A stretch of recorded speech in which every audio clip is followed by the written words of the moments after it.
우리가 먼저 가서 배를 타고 아소로 갔는데 이는 거기에서 바울을 배에 태우려는 것이니 이는 바울이 자신은 육로로 가고자 하여 이렇게 정한 것이었다. 그가 아소에서 우리를 만났고 우리가 그를 배에 태워 미둘레네로 갔다. 우리가 거기에서 배를 타고 떠나 이튿날 기오 맞은편에 이르고 그 다음날 사모에 들렀다가 그 다음날 밀레도에 이르렀다. 바울이 에베소를 지나쳐 항해하기로 작정하였으니 이는 그가 아시아에서 시간을 소비하지 않으려는 것이었다. 그가 가능하면 오순절 아래 예루살렘에 도착하려고 서둘렀다. 바울이 밀레도에서 사람을 에베소로 보내어 교회 장로들을 불렀다. 그들이 그에게 오자 그가 그들에게 말하였다. 내가 아시아에 들어온 첫날부터 너희와 함께 모든 시간 동안 어떻게 지내왔는지를 너희가 안다. 내가 모든 겸손과 눈물로 주님을 섬기고 또한 유대인들의 음모로 내게 닥친 모든 시험들을 겪으며 유익한 것은 아무것도 숨기지 않고 너희에게 전하고 공중 앞에서나 각 집에서 너희를 가르쳤으며 유대인들과 헬라인들에게 하나님께 대한 회개와 우리 주 예수께 대한 믿음을 증언하였다. 보아라, 이제 내가 성령의 매임을 받아 예루살렘으로 가는데 거기에서 내게 닥칠 일들이 내가 알지 못하나 다만 성령께서 각 성읍에서 내게 증언하여 말씀하시기를 결박과 환난이 나를 기다린다고 하신다. 그러나 나의 달려갈 길과 주 예수께 받은 사명 곧 하나님의 은혜의 복음을 증언하는 일을 마치기 위하여 나는 나의 목숨을 조금도 귀한 것으로 여기지 않는다. 제목은 이 바울의 환난과 달려갈 길 제목입니다. 바울의 환난과 달려갈 길. 여기 13절에서부터 쭉 그 16절까지 보면 트로이에서 이제 이 누가를 비롯한 그러한 일행은 이 배를 타고 먼저 그 아소로 갔다 그랬습니다. 이 바울을 빼고 나머지 일행들 그 누가도 포함되어 있는데 누가를 포함한 일행들이 배를 타고 아소로 먼저 갔습니다. 그리고 그 아소에서 이제 바울을 만나서 배에 태워 그 미둘레네 그곳으로 가게 됐습니다. 그리고 15절에 보니 이제 거기서 배를 타고 떠나 이튿날 기오 맞은편에 이르고 그 다음날 사모에 들렀다가 이제 밀라도에 그 다음날에 이르렀습니다. 근데 그때 바울이 16절에 바울이 에베소를 지나쳐 항해하기로 작정하였으니 이는 그가 아시아에서 시간을 소비하지 않으려는 것이었다. 그가 가능하면 오순절 안에 예루살렘에 도착하려고 서둘렀다. 이 사도 바울이 에베소를 그냥 지나치려고 하였습니다. 이 에베소에 들려서 그곳에서 자기가 전에 복음 전하고 그 복음을 듣고 또 예수님을 믿는 그러한 성도들이 에베소에 많이 있지만 하지만 사도 바울이 그 에베소에 다시 들리지 않고 거기를 그저 지나가려고 지금 한 겁니다. 작정한 겁니다. 왜 그런가 보았더니 가능하면 오순절 안에 예루살렘에 도착하려고 했기 때문인 겁니다. 오순절이 되면 많은 사람들이 그 절기를 지키기 위해서 예루살렘으로 모여드는 겁니다. 많은 사람들이 예루살렘에 모이기 때문에 그때에 사도 바울이 그 사람들 모여있으니 얼마나 좋은 기회입니까? 가서 그들에게 예수님에 대해서 또 바로 전할 수 있는 그런 모든 여건이 갖추어지는 겁니다. 그러니 사도 바울은 오순절 전에 빨리 예루살렘에 도착해서 거기에 모이는 수많은 사람들에게 예수님에 대하여 바로 전하려고 지금 다른 곳에 시간 쓰지 않고 빨리 예루살렘으로 가려고 했던 겁니다. 그래서 그 16절 중반에 이는 그가 아시아에서 시간을 소비하지 않으려는 것이었다. 예루살렘으로 빨리 가야 되는데 오순절 전에 가야 되는데 이 에베소에 들리게 되면 그만큼 시간을 보내게 되는 것이라서 이 시간을 아끼려고 지금 사도 바울이 에베소에는 들리지 않고 바로 지나쳐 가려고 했던 겁니다. 이거 우리가 시간 참 쓸 때 쓰고 쓰지 않아야 될 때 안 써야 됩니다. 사도 바울과 같이 그 에베소에 들리면 좋지요. 오래간만에 사람들도 만날 수 있고 여러 가지 사정도 둘러볼 수 있고 좋은 겁니다. 하지만 지금 그것보다 더 중요하게 생각하는 것은 오순절절에 예루살렘에 가는 것이기 때문에 이 시간을 어떻게 하든 아끼려고 하는 것인데 우리 또한 이 시간을 좀 잘 써야 됩니다. 정작 써야 될 일에 시간 써야 되고 쓰지 않아야 되는 일에는 또 우리가 시간 허투루 써서는 안 되는 겁니다. 그렇지 않고 괜한 일에 시간 다 허비해버리면 정작 해야 될 일에 쓸 시간이 없는 겁니다. 해야 될 일이 중요한 일이 있는데 시간이 없어요. 할 시간이 없는 겁니다. 왜? 다른 일에 시간 다 써버렸으니. 그래서 우리가 세상에서도 성공하는 사람들 이렇게 보면 그 똑같은 하루를 사는데도 참 시간을 쪼개서 잘 쓰는 그런 모습 많이 보게 됩니다. 바쁜데 할 일도 다 하고 그러면서 뭐 운동도 하고 그러면서 무슨 취미 생활도 하고 시간을 잘 활용하는 겁니다. 반면에 어떤 사람들은 맨날 시간 없다 맨날 바쁘다 하면서도 정작 할 일은 못하면서 그냥 시간만 보내는 그러한 사람도 많이 있는 겁니다. 우리가 이 시간도 잘 써야 돼요. 시간이 없는 게 아니라 모든 사람에게 똑같이 하루 24시간, 24시간이 똑같이 주어져 있는데 누구에게는 시간이 남고 누구는 시간이 없어서 뭐 할 일 못하는 거 아니지 않습니까? 똑같은 시간이 있는 건데 우리가 그 시간을 제대로 써야 됩니다. 중요한 거, 소위 말하는 우선순위 정해놓고 그 일에 시간을 써야 됩니다. 하나님께 예배하는 거 우리의 최우선 순위가 돼야 돼요. 하나님께 예배하는 거 시간을 거기 써야 되는 겁니다. 기도하는 데에 시간을 써야 돼요. 하나님 말씀 성경 읽고 하는 일에 시간 써야 되는 겁니다.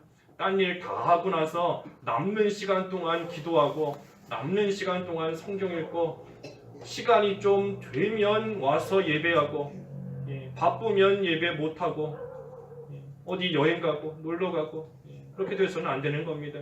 우리가 시간을 정작 써야 될 일에 하나님 섬기는 그 일에 우리의 우선순위를 좀 두고 모든 것을 해나가야 되는 겁니다. 그래서 사도 바울은 시간을 괜히 소비하지 않기 위해서 에베소를 그냥 지나쳐 가려고 했습니다. 그런데 에베소에 가지는 않았지만 하지만 그곳에 할 권면이 있고 또 그곳의 상황을 또 알아볼 필요가 있기 때문에 비록 에베소에 가지는 않았지만 그곳에 있는 장로들을 불러서 그들에게 권면했습니다. 17절에 바울이 밀레도에서 사람을 에베소로 보내어 교회 장로들을 불렀다. 비록 가지는 않았지만 이 다른 방법을 통해서 그들을 권면하는 이 일을 바울은 또 하고 있는 겁니다.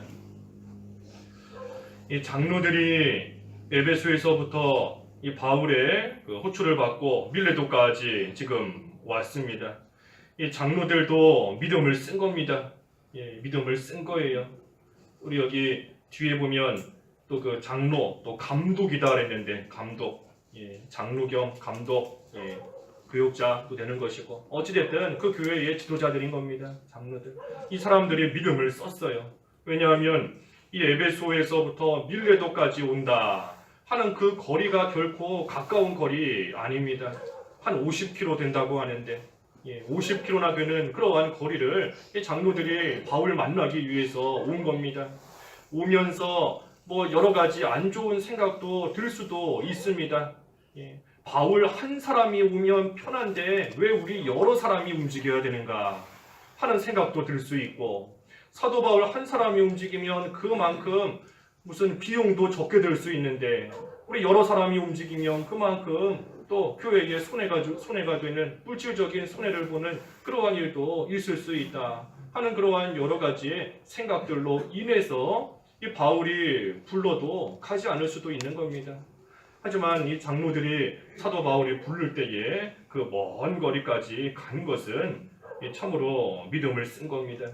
상식에 맞지 않고 또 이치에도 맞지 않고 또 기분이 상할 수도 있는 그러한 일이지만 그럼에도 불구하고 순종한 것이고 그럼에도 바울을 사랑하는 그러한 마음으로 잘 따른 겁니다. 히브리서 마지막 장, 히브리서 13장 17절 말씀에 히브리 13장 17절에 너희를 인도하는 자들을 신뢰하고 그들에게 순종하여라. 그들은 너희 영혼들을 위하여 깨어 있어서 마치 자신들이 청산해야 할 자들인 것처럼 하니 그들이 기쁨으로 이 일을 하게 하고 탄식하면서 하게 하지 마라. 그렇지 않으면 너희에게 유익이 없기 때문이다. 왜 이렇게 하라 했는가? 인도하는 자를 신뢰하고 순종하라. 왜 그랬는가? 왜 그랬는가? 너희에게 유익이 없기 때문이다. 내가 믿는 생활 바로 하고 내가 하나님 앞에서 주시는 은혜를 온전히 받는 그러한 생활 하기 위해서 하나님이 세우신 인도자 잘 신뢰하고 순종하라는 겁니다. 하지만 그때의 인도자도 순종을 빌미로 해서 잘못 행하면 안 되는 겁니다. 거기 뒤에 18절에 바로 이어서 그랬지 않습니까? 13장 18절에 우리를 위하여 기도하여라.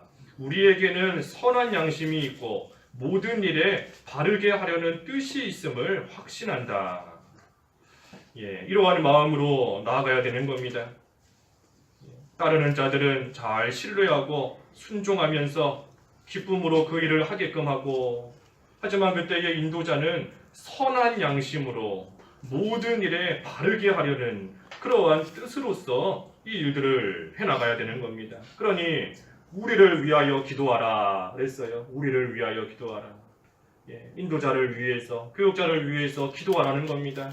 그들이 계속해서 하나님 앞에서 선한 양심으로 우리를 인도하게끔 하나님 보시기에 올바르게 하려는 그러한 뜻으로서 우리를 인도하게끔 하나님 앞에 계속해서 기도하라 하는 겁니다. 그래서 우리가 모든 일 하나님 보시기에 올바르게 하는 겁니다. 하나님 보시기에 바르게 해야 돼요. 하나님 앞에서. 그게 뭔지 모르겠다. 여러 가지 선택할 만한 일들 가운데서 어떻게 하는 것이 하나님 보시기에 올바른 것인지 도저히 잘 모르겠다 할 때가 있는데, 우리가 그럴 때에는 남의 유익을 구해야 됩니다. 다른 사람의 유익을 구해야 돼요. 어떻게 하는 것이 하나님 앞에 올바른 것인지 모르겠다 싶을 때에는 남의 유익을 구해야 되는 겁니다. 그 고린도 전서 10장에 그랬죠. 고린도 전서 10장 31절부터 보면, 고린도전서 10장 31절에 그러므로 너희는 먹든지 마시든지 무엇을 하든지 다 하나님의 영광을 위하여 하라. 너희는 유대인에게나 헬라인에게나 하나님의 교회에나 거치는 자가 되지 마라. 나는 모든 일에 모든 이들을 기쁘게 하려 하고 또 나 자신의 유익을 구하지 않고 많은 이들의 유익을 구하니 이는 그들이 구원을 받게 하려는 것이다. 하나님의 영광을 위해서 해야 되는데 그게 뭔가 여기 두 가지 나온 겁니다. 하나는 거치는 자가 되지 마라 그랬습니다. 거치는 자가 되지 마라. 걸려 넘어지게 하는 그러한 자가 되면 하나님 영광 다 가리는 겁니다. 남으로 하여금 나 때문에 나로 인해서 넘어진다. 하나님 영광 가려지는 겁니다. 거치는 자가 되어서는 안 되는 것이고, 두 번째가 마지막 절에 있는 것처럼 자기 유익을 구하지 말고 많은 이들의 다른 사람의 유익을 구하라. 이는 그들이 구원을 받게 하려는 것이다. 그들의 구원을 잘 이루어갈 수 있게끔 다른 사람의 유익을 구하는 것, 그것이 하나님의 영광을 드러내는 것이고 하나님 앞에 올바르게 모든 것을 행하는 겁니다. 그러니 우리가 내가 지금 어떤 선택을 해야 될지 모르겠다, 내가 어떤 일을 하는 것이 하나님 앞에 바른 것인지 모르겠다 할 때에는 어찌됐든 남의 유익을 구하는 그러한 결정하면 되는 겁니다. 다른 사람이 잘 되는 그러한 결정, 다른 사람이 특별히 육신적으로 잘 되는 것보다도 구원을 잘 이루어갈 수 있는 그러한 결정을 하는 것, 모든 일을 하는 것, 그것이 하나님 앞에 또 올바른 그러한 선택이 될 수 있는 겁니다. 그래서 어찌됐든 우리가 모두가 다 하나님 보시기에 올바르게 해야 됩니다. 인도자는 항상 선한 양심으로 또 하나님 보시기에 올바르게 하겠다는 그러한 뜻으로서 또 성도들은 그렇게 할 수 있는 인도자가 되도록 위에서 기도하며 신뢰하고 잘 또 따르는 그러한 일을 할 때에 또 교회가 온전히 세워져 나아갈 수 있는 겁니다. 그래서 사도 바울이 에베소 교회 장로들을 불러서 그들에게 말했습니다. 18절에 내가 아시아에 들어온 첫날부터 너희와 함께 모든 시간 동안 어떻게 지내왔는지를 너희가 안다. 너희가 안다 그랬습니다. 내가 어떻게 지냈는지 너희가 알고 있다. 이 믿음의 행실은 다른 사람에게도 나타나는 겁니다. 다른 사람이 볼 때에도 알아요. 말하는 것을 보면 알고, 표정을 보면 알고, 행동하는 것을 보면 알고, 다 드러나는 겁니다. 예전에 제가 신대원 다닐 때 그 일주일에 한 번씩 학생들이 이제 그 설교하는 때가 있었어요. 돌아가면서 한 번씩 설교하는 겁니다. 설교하고 나면 그때 당시에 고승남 목사님께서 그 설교를 딱 들으시고 나서 이제 평가를 해주시는 겁니다. 뭐 고쳐야 되는지 그런 것들을 평가를 해주시고 그랬어요. 3년 동안 딱 한 번 그 기회에 돌아오는 건데 그때 아무튼 목사님께서 그런 말씀 하시더라고요. 다른 사람이 기도하는 거 들어보면 내가 좀 안다고. 이 사람의 신앙 상태가 어느 정도인지 하나님 말씀을 얼마나 붙들고 살아가고 있는지 그 사람 기도하는 거 이렇게 들어보면 정확하지는 않아도 어느 정도는 다 드러나고 어느 정도는 알 수 있다. 그러니 그 말씀 듣고 난 이후에 학생들은 엄청 부담이 되는 거죠. 이제 준비하고 발표하는 것도 힘들고 더 기도할 수밖에 없고 뭐 목사님한테 보이려고 하는 건 아니지만 아무튼 그렇습니다. 우리가 다른 사람의 모습 보면 나타나는 겁니다. 나타나요. 그 사람이 말하는 거, 행동하는 거, 또 어떻게 살아가는지 그것을 통해 그 사람의 믿음이 또 믿음의 행위가 행실이 드러나는 겁니다. 하지만 그렇다고 해서 우리가 사람에게 보이려고 하는 게 아니라 조금 전에 증거한 대로 하나님 앞에서 하나님 보시기에 올바르게 모든 일을 해나갈 때에 그 모습이 사람들에게도 나타나는 겁니다. 결과적으로 나타나는 거예요. 사도 바울이 디모데에게 너는 이 모든 일에 전심전력하여 너의 진보가 드러나게 하라.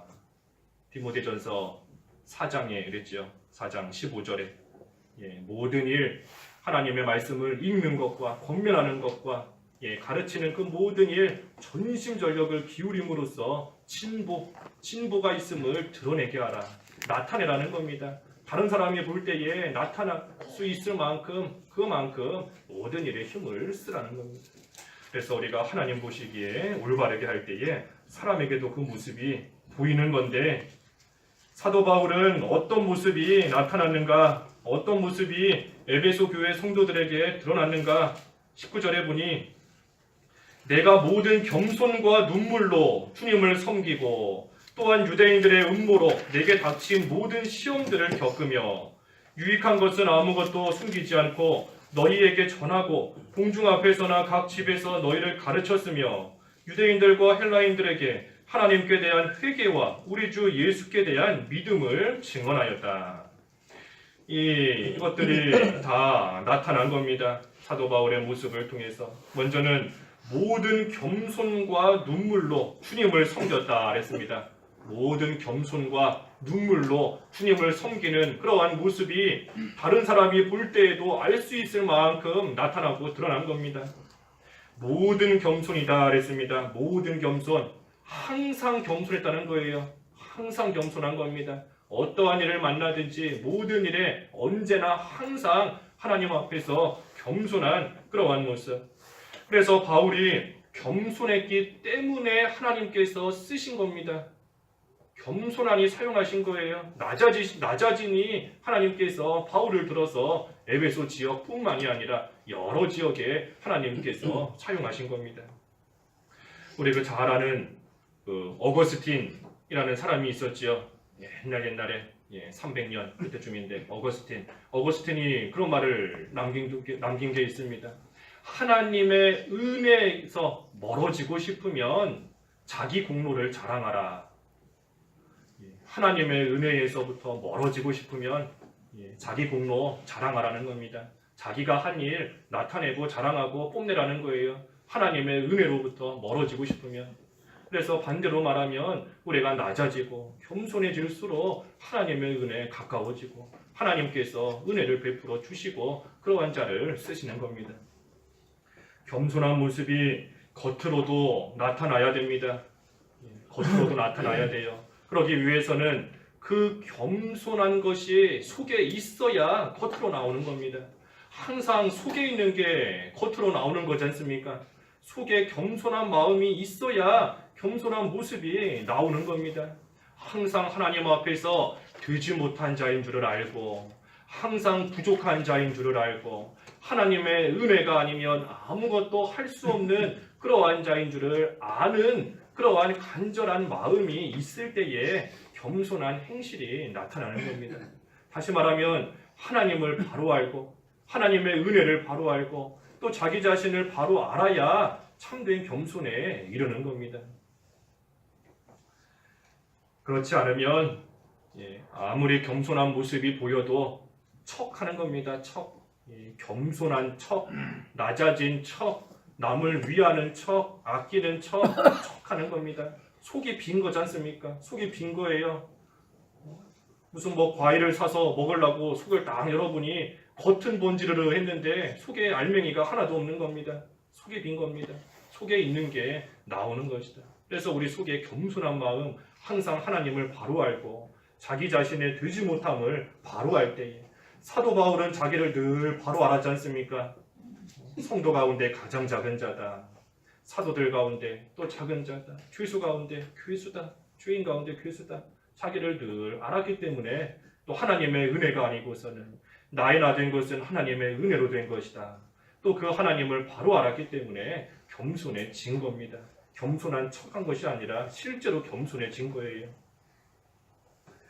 그래서 모든 겸손과 또 눈물로 주님을 섬겼다. 이 눈물로써 기도하는 겁니다. 눈물로. 에베소 교회를 생각할 때 사도 바울이 늘 눈물로 기도한 겁니다. 에베소 교회의 성도들이 당하고 있는 그러한 환난을 생각할 때에 참으로 환난 중에서도 끝까지 믿음 지키고 있는 그 성도들의 모습을 기억하며 눈물로 기도한 겁니다. 하지만 또한 그 에베소 지역에 많은 사람들이 우상을 만들어 놓고 섬기는 그러한 모습 또한 생각할 때 안타까운 마음에 또 눈물로 기도하는 겁니다. 또 대다수의 사람들이 뭐가 옳은지 몰라서 이리저리 방황하고 있는 그러한 모습을 또한 생각할 때에 역시 눈물로 사도 바울이 기도한 겁니다. 눈물의 기도 하나님께서 잊지 않으십니다. 눈물 흘리며 기도하는 거 하나님이 결코 잊지 않으세요. 우리 시편에 그랬지 않습니까? 내 눈물을 병에 담으소서. 내 눈물을 병에 담으소서. 하나님께서 물론 비유적인 표현이지만 우리가 흘리는 눈물을 다 그저 흘러 떠내려 보내지 않으시고 그저 눈물 흘린 거 다 우리는 눈물 뚝 흘리고 나면 눈물 없어지지 않습니까? 하지만 하나님께서는 우리가 흘리는 그 눈물을 다 병에다가 담아주시는 겁니다. 다 담아주시고 그 눈물을 보시면서 얼마나 애타는 얼마나 간절하게 기도했는지 하나님께서 반드시 기억해 주시는 겁니다. 그래서 눈물의 기도, 눈물의 기도. 우리가 눈물로 기도하려면 그만큼 간절해야 눈물이 나오지 않습니까? 간절해야 눈물이 나와요. 하나님께만 소망을 두고 하나님께서 해주시지 않으면 안 됨을 알고 하나님께 간절히 매달릴 때에 눈물이 나오는 겁니다. 또 오랜 시간을 들여야 눈물이 좀 나오는 겁니다. 기도한다고 눈 감자마자 눈물 흘리는 그런 경우는 많지 않지 않습니까? 오랜 시간 동안 자기의 되지 못함을 놓고 가만히 묵상하며 기도할 때에 눈물이 흐르는 겁니다. 그래서 우리가 시간은 그런 데 쓰는 겁니다. 눈물로 기도하기 위해서 시간을 쓰고 하나님께 예배하기 위해 시간 쓰고 시간 그런 데다가 우리가 쓰는 겁니다. 또 눈물로 기도할 뿐 아니라 눈물로 주님을 섬겼다. 눈물로 주님을 섬겼다. 이 어려움 속에서도 그만큼 힘을 다해 섬겼다는 겁니다. 눈물 흘릴 만큼 힘을 다해서 있는 것을 다 기울여서 하나님을 사도 바울이 에베소 교회를 위하여 눈물로 주님을 섬기며 나아간 겁니다. 그래서 어떻게하든지 믿음 쓰려고 애를 쓰고 어떻게하든지 주님만 바라보려고 어떻게하든지 참고 견디고 기다리려고 발버둥치는 그러한 심정으로 눈물로 주님을 섬긴 겁니다. 그래서 모든 겸손과 눈물로 주님을 섬겼다. 한마디로 말하면 낮아져서 눈물로 기도한 겁니다. 하나님 앞에서 낮아지는 거예요. 내 생각 다 내려놓고 내 뜻 내려놓고 내 방법 내려놓고 낮아져서 그저 눈물로 하나님께 매달리고 호소하면서 하나님의 도우심을 구하고 하나님의 뜻대로 나아가기를 원하는 그러한 모습으로서 사도 바울이 에베소 교회에 있었던 겁니다. 그 모습을 장로들도 알고 있다 그랬어요. 안다. 또 19절 하반절에 이 유대인들의 음모로 내게 닥친 모든 시험들을 겪었다. 모든 시험들을 겪었다 그랬습니다. 모든 시험을 겪었다. 우리 전해 성경에는 모든 시험을 참았다 그랬는데 시험을 겪으며 참은 겁니다. 유대인들이 해하려고 하는 그러한 음모가 계속되지만 그 모든 것을 잘 겪었습니다. 잘 참은 거예요. 그 가운데 낙심하지 않고 좌절하지 않고 모든 것을 믿음으로 사도 바울이 잘 참고 견딘 겁니다. 이 환란이 계속되면 낙심하거나 시험 들기 쉽습니다. 고통이 계속되면 낙심하기가 쉬워요. 처음에는 조금 참아본다 하고 견딘다 하고 어느 정도는 할 수 있지만 그 시험이 그 고통이 그 환란이 계속 이어지면 나중에 가서는 참고 견디기가 참으로 어려운 그러한 때가 있는 겁니다. 하지만 바울은 그럼에도 끝까지 참고 견딘 겁니다. 끝까지. 여기 모든 시험을 겪었다 그러지 않습니까? 모든 시험. 모든 시험을 겪은 겁니다. 모든 시험을 참은 거예요. 어떠한 일 만나도 결코 낙심치 않고 끝까지 견딘 겁니다. 끝까지. 그 모습을 장로들도 안다. 우리가 여러 가지 시험 가운데에서 끝까지 참고 견디는 모습 다른 사람이 볼 때에도 아는 겁니다. 딴 사람이 볼 때도 알아요. 저 사람이 지금 얼마나 힘들까. 딴 사람도 아는 겁니다. 얼마나 힘들까. 그런데도 믿음으로써 이겨보려고 버티고 있구나. 어떻게하든 하나님 붙잡고 그 힘들고 어려운 것을 견디려고 인내하려고 참으로 애를 많이 쓰고 있구나. 아까 표현 따라 발버둥 치면서 참으로 애타는 심정으로 눈물로 기도하고 있구나 하는 것을 다른 사람도 볼 때에 아는 겁니다. 세 번째는 20절에 유익한 것을 전하고 가르쳤다 그랬습니다. 유익한 거 전하고 가르쳤다.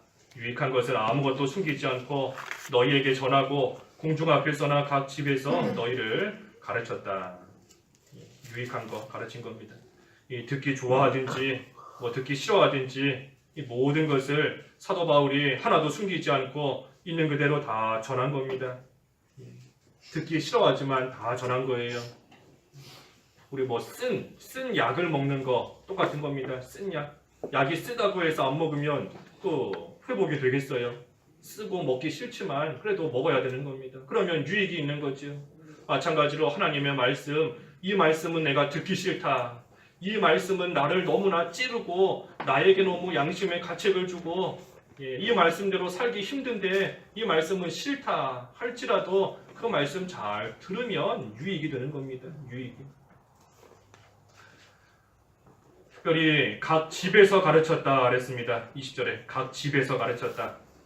오늘로 치면 신방 같은 겁니다. 각 집을 찾아다니면서 그곳에서 하나님의 말씀을 전하고 또 가르치는 그 일을 사도 바울이 잘한 겁니다. 신방하듯이.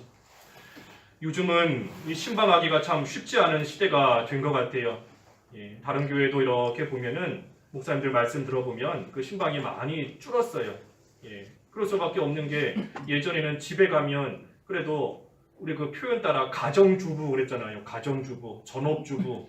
그래서 사람이 없어도 그래도 그 집에 주부라도 있고 또 어르신들이라도 계시고 그랬는데 요즘은 다 바빠서 다 밖에 나가시는 겁니다. 맞벌이도 해야 되고 또 어르신분들도 뭐 다니시는 데가 많더라고요.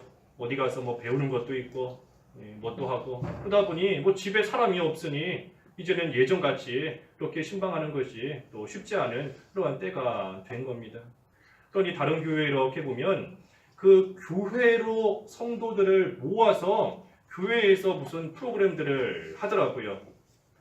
집에 찾아가면 없으니까 교회로 오게 하는 거예요. 교회 와서 무슨 뭐 꽃꽂이도 배우기도 하고 뭐 무슨 찬송도 배우기도 하고 뭐 여러 가지 하기는 하던데, 근데 우리 교회는 그것도 참 쉽지 않은 것 같습니다. 우리 교회는 이 교회 가까운 곳에 사시는 분들이 별로 없잖아요. 우리 교회에 걸어서 오시는 분이 우리 교인 통틀어서 몇 분이나 될까요?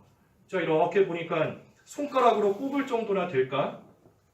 우리 여기 바로 옆에 우리 오늘 오셨지만 최옥순 성도님 한 분 사시고, 나머지 분들은 다 무슨 대중교통 이용하든지 좀 걸어온다 해도 좀 거리가 있고 교회 가까이 사시는 분이 없어서 우리 또 그것도 지금으로서는 또 쉽지 않은 상황입니다. 그러니 신방한다 하면 우리가 그 신방 참 귀하게 생각하시고 잘 받으셔야 돼요. 신방 잘 받으시고 또 여러 가지 여건상 신방을 못 받는다 하시는 분들은 여기 20절 말씀에 각 집에서 가르쳤을 뿐 아니라 그 공중 앞에서 가르쳤다 그랬습니다. 공중 앞에서. 다시 말하면 모두를 모아놓고 가르친 겁니다. 모아놓고. 또 다시 말하면 교회에 와서 함께 모여서 하나님께 예배하며 또 성경 말씀을 듣고 배우는 겁니다. 그러니 우리가 뭐 신방을 못 받는 상황이다, 또 평일날 교회 오기 조금 쉽지 않은 여건 속에 있다 하면 우리가 예배라도 잘 와야 됩니다. 공예배라도 잘 와서 빠지지 말고 와서 모두가 함께 하나님 말씀을 듣고 배우는 그 일에 우리가 힘을 또 쓰는 겁니다. 또 그 일에 아까 증거한 것처럼 시간도 좀 써야 되는 겁니다. 시간을. 또 바울이 뭐 했는가? 마지막 네 번째는 21절에 이 회개와 믿음을 증언했다 그랬습니다. 회개와 믿음을 증언했다. 21절. 유대인들과 헬라인들에게 하나님께 대한 회개와 우리 주 예수께 대한 믿음을 증언하였다. 이 사도 바울이 유익한 것을 전하고 가르쳤다 그랬는데 그 중에 특별히 가장 유익한 것이 바로 회개와 믿음입니다. 회개와 믿음. 그래서 하나님께 대한 회개다. 하나님께 대한 회개. 하나님 앞에 바로 해야 되는데 그러지 못했으니 하나님께 회개하는 겁니다. 하나님께 회개하지만 그러면서도 동시에 사람에게 잘못한 것은 사람에게도 용서를 구해야 돼요. 내가 하나님께 회개했으니 됐다. 그것만이 아니라 사람에게도 가서 또 잘못한 거 구해야 되는 겁니다. 또 예수님에 대한 믿음이다. 예수님에 대한 믿음. 우리가 우리를 위해서 죽으신 그 예수님을 의지하면서 회개하면 우리의 죄 다 용서받습니다. 그것을 믿고 회개하는 겁니다. 예수님 붙잡고 예수님 의지하며 회개하면 나는 비록 주홍빛 같은 죄를 지은 그러한 자이지만 그 예수님의 보혈로서 내 죄를 용서해 주신다. 용서해 주신다. 그 믿음을 가지고 예수님에 대한 믿음을 가지고 또 회개하는 겁니다. 또 예수님께서 부활 승리하셨으니 나도 그 예수님을 의지하면 나 또한 승리한다 하는 그 믿음을 가지고 또한 기도하며 살아가는 겁니다. 그래서 이 네 가지를 사도 바울이 에베소 교회에서 잘 행하였고 그러한 모습이 이 장로들도 알 정도로 다른 사람도 알 수 있을 만큼 그러한 믿음의 행실들이 나타난 겁니다. 그리고 나서 이제 사도 바울이 끝으로 말하는 겁니다. 22절부터 24절에 보아라, 이제 내가 성령의 매임을 받아 예루살렘으로 가는데 거기에서 내게 닥칠 일들을 내가 알지 못하나 다만 성령께서 각 성읍에서 내게 증언하여 말씀하시기를 결박과 환난이 나를 기다린다고 하신다. 이 바울이 이제 예루살렘으로 가는데 그곳에서 어떠한 일을 만날지 어떤 일들이 내게 닥칠지 내가 모른다. 하지만 한 가지 확실한 것은 결박과 환난이 나를 기다리고 있는 것은 확실하다. 하지만 그럼에도 불구하고 내가 성령의 매임을 받았기 때문에 안 갈 수가 없다 하면서 예루살렘으로 간다는 겁니다. 이 고난의 길이 너무나도 뻔한데, 고난의 길이 뻔한데 가면 분명히 붙잡히고 가면 분명히 줄에 묶이고 분명히 환난 당하는 것인데 그럼에도 불구하고 안 갈 수 없다는 겁니다. 가야 된다는 겁니다. 왜? 매여 있기 때문에. 매여 있기 때문에. 묶여 있기 때문에 끌려간다는 겁니다. 끌려가는 거예요. 이 묶여서 끌려간다. 여기 매임을 받았다 그랬는데 성령의 매임을 받았다. 쉽게 말해서 묶여서 끌려가는 겁니다. 성령께서 우리를 끌고 가는 거예요. 줄로 묶듯이 끌고 가는 겁니다. 그런데 묶여서 끌려가는데 그것을 반항하면서 나는 다른 길로 가겠다 하면 고통이 따라올 수밖에 없습니다. 우리 누가 줄로 묶어서 오른쪽으로 데려가려고 하는데 나는 왼쪽으로 가겠다 하면 마음도 편치 않을 뿐더러 그 몸도 아픈 겁니다. 나는 왼쪽 가려고 하지만 줄에 묶여서 오른쪽으로 잡아 당기니 그 몸이 아프고 고통이 따라올 수밖에 없는 겁니다. 하지만 매인 대로 묶인 대로 따라가기만 하면 편하게 갈 수 있는 겁니다. 매인 대로 따라가면 오히려 편하게 갈 수 있어요. 왜냐하면 나를 줄로 묶어서 끌고 가니 나는 그저 발만 떼면 걸어가지는 겁니다. 발만 들면 발만 떼면 나를 줄에 묶어서 이렇게 앞에서 끌고 가고 있으니 힘 하나 안 들이고 편하게 갈 수 있는 겁니다. 성령의 매인바 되어 간다. 성령께서 우리를 인도하시고 주장하실 때에 우리가 그것을 대적하고 따라가지 않으면 고통이 따라올 수밖에 없습니다. 왜? 묶여 있기 때문에. 이미 매여 있기 때문에. 하지만 그 인도를 잘 따라가기만 하면 평안한 겁니다. 그러니 하나님의 인도와 주장을 따라가는 생활이 복된 생활인 것이고 그러한 생활이 평안이 있는 그러한 생활인 겁니다. 성령의 인도를 따라서 전도하는 일, 새벽에 나와 기도하는 일, 또 밤에 교회 와서 기도하는 일, 미운 사람이 있지만 사랑하는 일, 감싸주는 일, 타인을 위해서 눈물로 기도하는 일, 성령께서 우리를 줄로 묶어서 그렇게 하게끔 우리를 끌고 가시는데 우리가 그 성령의 매임에 잘 인도를 받아 따라갈 때 평안이 있는 겁니다. 그렇지 않고 따라가기 싫다고 거역하면 어떻게 되겠어요? 어차피 묶여 있고 어차피 매여 있는데 예수 믿는 사람은 성령에 매여 있는 겁니다. 이미 다 우리를 사랑의 줄로 꽁꽁 묶어서 우리를 하나님께서 이끌고 가시는 겁니다. 그런데 묶여 있는데 가기 싫다고 딴 길로 가겠다고 하면 어떻게 되겠습니까? 어떻게 되겠어요? 줄에 묶여서 결국에는 질질 끌려가는 겁니다. 나는 절로 가고 싶은데 하지만 날 끌고 가니 엎어진 채로 넘어진 채로 줄에 묶여서 끌려가는 겁니다. 질질질. 그러니 우리가 하나님의 인도 잘 따라가는 생활 해야 됩니다. 비록 환난과 결박이 있지만 여기 사도 바울은 환난과 결박이 있지만 그럼에도 불구하고 아무 뜻도 없이 아무 이유도 없이 환난 당하게 하시는 하나님이 아니다 하는 것을 바울은 믿고 있는 겁니다.